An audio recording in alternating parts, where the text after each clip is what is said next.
Salisbury, Rhodesia on November the 11th, 1965. With the pulling down of the Union Jack, Rhodesia declares illegal independence from Britain.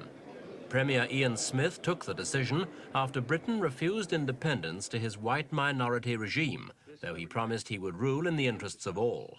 We are not going reactionary. This is going to be a country which we hope is going to be worthwhile for all people to live in, whether they be black or white. In the 10 years since then, there have been several attempts to reach a settlement. British Prime Minister Harold Wilson met with Smith in 1966 and again in 1968, here on the British warship Fearless. But these talks only showed that the two sides were far apart, and the economic sanctions proposed by Britain and backed by the United Nations against the rebel regime continued.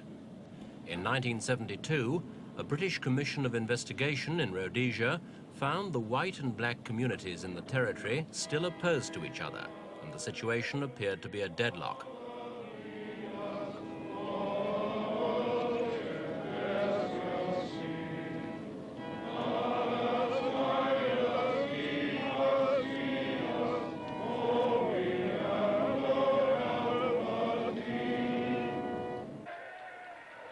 Following the sudden changes in southern Africa after the Portuguese coup d'etat, South Africa put pressure on Rhodesia to seek a settlement, and in a conciliatory gesture, the leading African nationalists Joshua Nkomo and Ndabeningi Sithole, with many of their colleagues, were released from prison to a hero's welcome.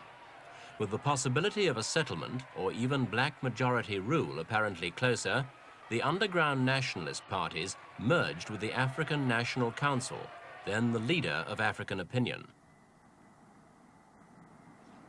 As the whole political situation in the region began to change, the African leaders flew early this year to Zambia for consultations with President Kaunda. With Bishop Muzarewa, the ANC leader, united with Sithole and Nkomo, the divisions that had hampered the African fight for independence during the previous decade seemed resolved.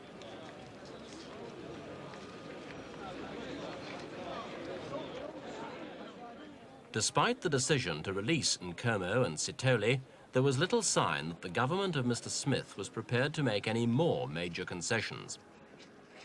Indeed, in an interview at this time, Mr. Smith appeared to be quite prepared to carry on as he had done for the previous 9 years. We suggested that there was no hope at all of a real détente between black and white in southern Africa, while Rhodesia stuck out like a sore thumb. I suppose that's a fair comment, yes. If we go on like this, then we will have to go on living as we have for about the last 10 years. And if we have to, it doesn't worry us all that much. Does it not really worry you all that much? We've done fairly well, you know. In fact, many Rhodesians think we've done far better than if we had not been sticking out like a sore thumb. But there's this awful uncertainty about the future, which must be very depressing. I don't find it uncertain or depressing, quite frankly, and I believe I share the views of the majority of Rhodesians. We're going to go on the same way. I think there are a lot of people who would like us to feel uncertain, people who are even stimulating uncertainty, but they're not being very successful. When you look at Rhodesia today, you see how confident we are, how buoyant the economy is, how people are building and putting their roots down. Other people seem to be worrying more than Rhodesians. But you're still very isolated, Mr. Smith. And it's this isolation which may be the thing which will undo you. Well, they're no more isolated than we've been, as I said, for the last 10 years or so. Despite Mr. Smith's apparent optimism, the balance of diplomatic forces was against him. Britain's Foreign Secretary, James Callaghan, visited the South African Premier, Mr. Forster, to try to enlist his support. And now South Africa, which has long propped up Mr. Smith's government, is playing a key role. Indeed, the South African police, which had reinforced Mr. Smith's army against guerrilla infiltration, were withdrawn recently, as Mr. Forster began to exert pressure for a settlement.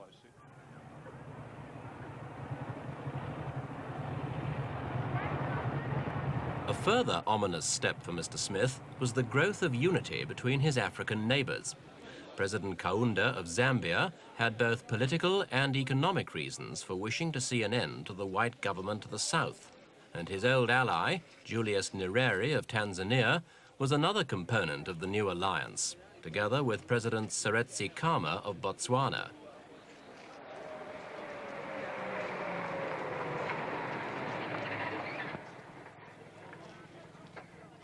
The most crucial addition was this man, President Samora Machel of Mozambique.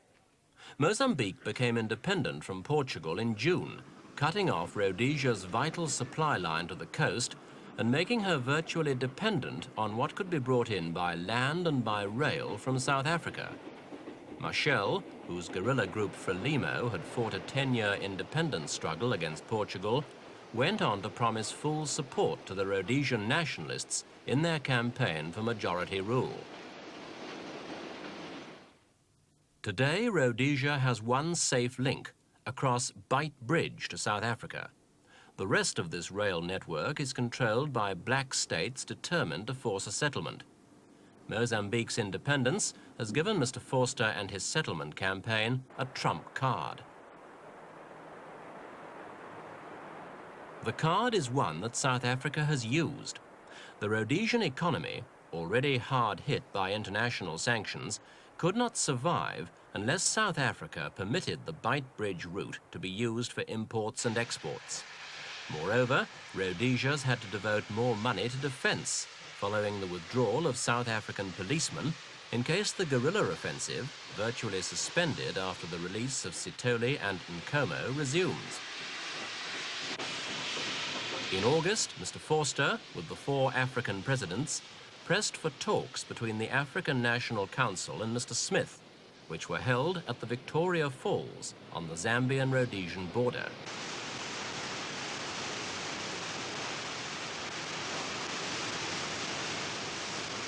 President Kaunda and Mr. Forster, who both attended the talks, have taken great steps this year in working for a détente in southern Africa, aiming to bring change peacefully rather than through violent means. But while the Rhodesia problem remains unsolved, there's little chance that their détente can bring about those changes.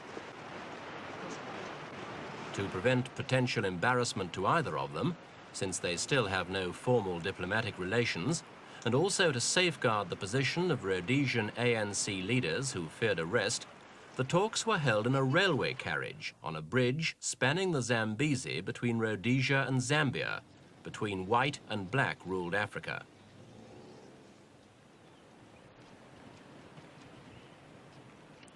The negotiating train was carefully positioned in the middle of the bridge, with the border between the two countries running down the center of the negotiating table. Specially provided by Mr. Forster, the carriage was fully equipped with communications facilities and rooms for each side to hold private talks as the discussions continued.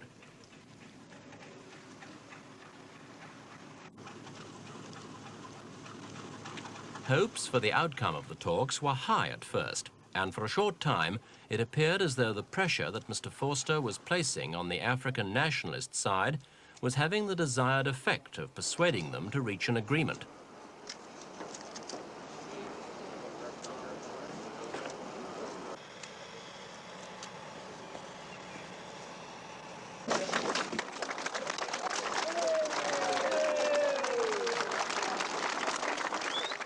After a few hours, however, a deadlock was reached, and when Kaunda and Forster left the talks, they made only brief and uninformative comments to the press. How did it go, Mr. President? All right, have enough. Come on. Ask my host. Can I ask you, Mr. Prime Minister, how things have gone this morning? We have had a very pleasant and very interesting talk. Are you going to meet again? That's what I can say. That is indeed. The reasons for the failure were obscure, though last month, in a television interview that ruffled his relations with South Africa, Smith blamed Forster for the breakdown. I'd go so far as to say that I believe that if this new initiative had not been taken by Mr. Forster and the 4 Northern Presidents, I believe we would have had a settlement by now. Ironical though it may seem, that is my honest opinion. The Rhodesian leader subsequently explained that he hadn't intended to criticize South Africa, But developments after the Victoria Falls talks within the ANC gave an indication perhaps of how he had hoped to find a partner for an agreement. The ANC has split in two following a congress denounced by its old leader Bishop Musarewa, which elected Joshua Nkomo as its new president. Both ANC factions have now accused the other of being prepared to make a separate deal with Mr. Smith. And it's clear the Rhodesian leader hopes that with his opponents once again at loggerheads, he can make some kind of deal that will keep him in power. Both ANC factions, meanwhile, still adhere publicly to a demand for majority rule, spelt out here by Nkomo after his election as president by the controversial Congress. Sons and daughters of Zimbabwe, you have today thrust upon me the honorable and stupendous task of leading the people of Zimbabwe as the president of the African National Council. This task is a great challenge to me, and I hereby assure all of you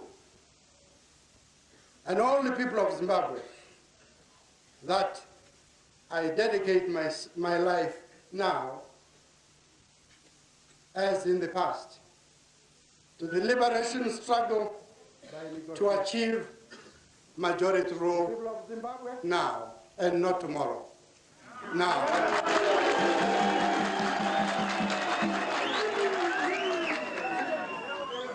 I call upon the people of Zimbabwe, wherever they may be, to come forward should negotiations fail and make their contribution towards the creation of an independent and free Zimbabwe.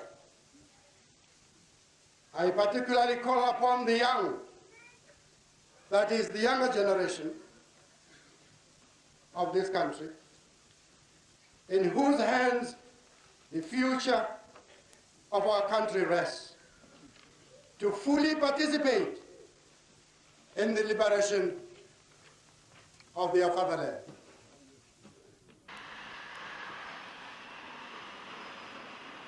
Though Mr. Smith may be able to gain a breathing space from the divisions amongst his opponents, his basic problems remain.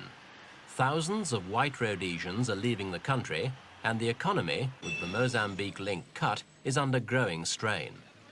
The government may feel strong enough to resist South African pressures to make a settlement, but if it continues to do so, then the Africans are likely to launch a major new guerrilla offensive.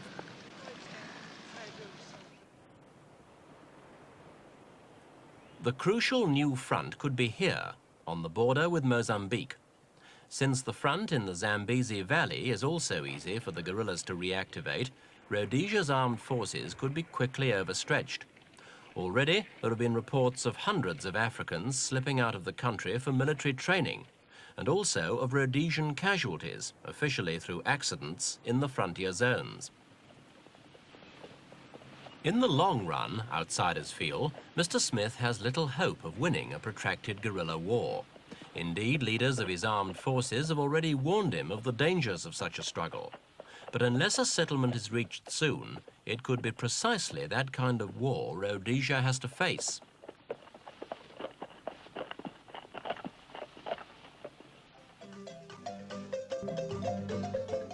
Many white Rhodesians still remain confident of their future in the country, as it marks the 10th anniversary of its unilateral declaration of independence. Viewed from outside, however, their future looks far less bright.